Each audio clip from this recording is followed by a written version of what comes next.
Okay, hi everybody. I'm going to explain the version 2 of Sflu. So, water scarcity affects more than 40% of the world's population, and this percentage could increase. 3 out of 10 people need access to safe drinking water services, and 6 need access to safely managed sanitation facilities. The source is the Sustainable Development Goals. For these reasons, mechanisms must be created to ensure the proper use of water with appropriate and intelligent technology utilizing the Internet of Things (IoT), and thus aligning with SGD and Clean Water and Sanitation of the 2030 Agenda, which aims to ensure availability and sustainable management of water and sanitation for all.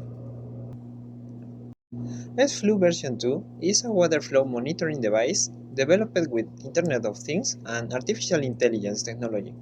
This device remotely monitors the flow rate and the volume of the water in both industrial and domestic pipelines. It uses Wi-Fi technology to send information to a mobile application, which provides the user with graphical and analytical data on the current and historical status of water consumption and volume. Additionally, the device features an API that allows its integration with various clone applications and services. It's designed with a 3D printing casing resistant to high temperatures that integrate all the components and connect them to a power source. The SFlu version 2 is a water flow monitoring device that includes a microcontroller, a casing with a heat sink, a flow sensor, a connection to a power source, a wireless communication module with a REST API, and a display screen. Its primary function is to measure water flow and transmit the data to remote devices such as mobile phones or clone services.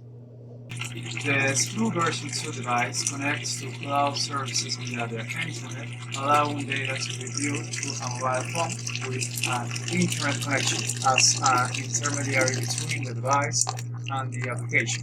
It uses a Firebase real-time database to manage and update data in real time.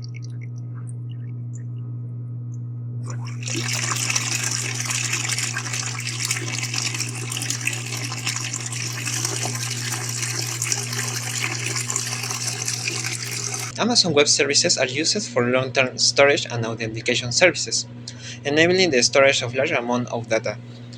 This facilitates the training and analysis of models for use in the application currently developed for Android.